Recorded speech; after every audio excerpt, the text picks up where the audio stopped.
Olá! Hoje estamos dando início à nossa série que chama O que passa na cabeça da pediatra. Toda vez que eu falo isso, vem aquele meme, só uma pausa, tá, gente? Aquele meme assim, O que passa na cabeça dela? Ô céus! Mas é o que passa na cabeça da pediatra, na verdade, é a pediatra que vos fala, né? Não sei se é em todos os pediatras, mas... E hoje o episódio número 1. Da onde surgiu essa série? O que mais me chama a atenção é que nesses anos todos, né, de experiência na pediatria, me chama muita atenção que os pais chegam no consultório ou no hospital e a pergunta é sempre a mesma: doutor, o que ele tem e o que eu faço? Não é? Assim, vamos falar a verdade. E a cabeça do pediatra, ela não começa pelo diagnóstico e pela conduta. A gente começa lá atrás para a gente conseguir organizar o nosso raciocínio para a gente chegar a esse diagnóstico e a essa conduta. E eu acho que essa é a principal diferença no raciocínio das famílias para o raciocínio do pediatra. E eu acho que se eu começar a explicar como organizar o raciocínio, talvez eu ajude muitas mães a não ficarem desesperadas e até conseguir ter um discernimento ali do que precisa de uma atenção imediata ou não, e as ajude a tomar decisões mais seguras, que é o principal objetivo. E hoje nós vamos começar com o episódio 1 sobre o quê? Sono do bebê. Palmas. Sono do bebê. Quem não precisa de ajuda com o sono do bebê? Levanta a mão. Não sou eu, porque eu precisei. E aí a mãe chega no consultório e fala assim: doutora, o meu bebê não dorme. E aí vocês devem pensar que neste momento eu já estou pensando qual a técnica que ela utiliza, qual a técnica que eu vou ensinar para esse bebê voltar a dormir. Mas não, na verdade eu não estou nem pensando no sono neste momento.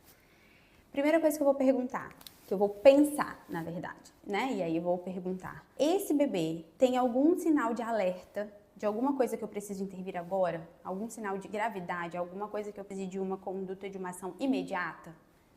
Primeiro eu descarto essa possibilidade. Por quê? Antes de eu pensar em qualquer orientação, em qualquer mudança de rotina, eu preciso ter certeza de que eu não estou deixando passar nada grave, nada mais importante, que precise de uma intervenção imediata. E aí, as primeiras perguntas que eu vou fazer é a seguinte: esse bebê ele tá mamando? Tá mamando normalmente? Tá mamando bem? Tá ganhando peso? Ele tem algum sinal de alguma doença que possa estar impactando? Ele está tendo febre? Ele mudou o comportamento? Ele tem alguma alteração na respiração? E aí, se a resposta for não, a gente passa para o próximo passo do raciocínio. E aí, agora nesse segundo passo, eu preciso entender o contexto, porque eu ainda não consigo orientar nada para esse bebê, para essa família, porque eu ainda preciso conhecer este bebê. Quem é esta criança? Quem é este bebê? E aí eu preciso entender.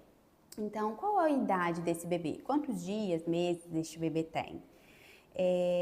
Ele passou por alguma mudança importante na rotina recentemente? Ele está passando por algum salto de desenvolvimento? Estão nascendo alguns dentes, né?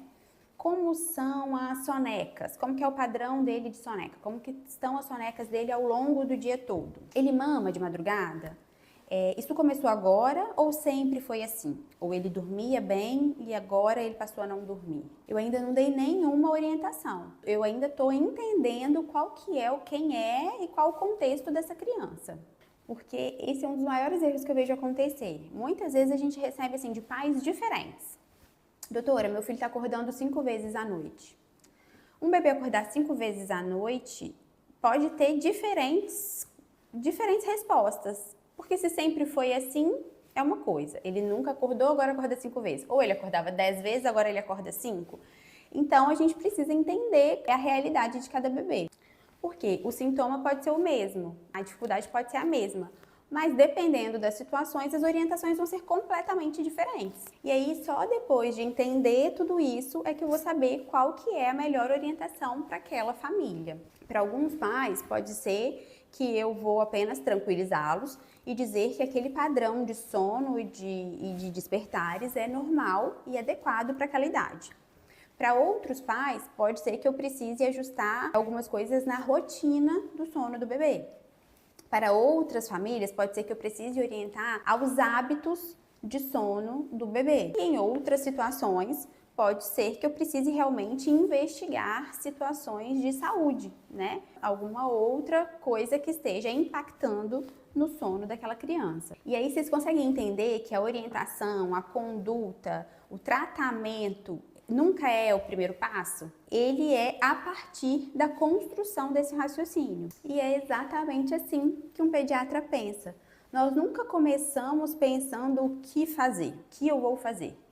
A gente sempre começa descartando sinais de gravidade, depois entendendo o contexto daquela criança para só assim chegarmos na conduta mais segura, naquela orientação mais segura para cada família. E se vocês conseguirem levar esse raciocínio para o dia a dia de vocês, vocês vão perceber que muitas dúvidas vão deixar de ser assustadoras só de você conseguir organizar o seu raciocínio. E é justamente essa a proposta da série.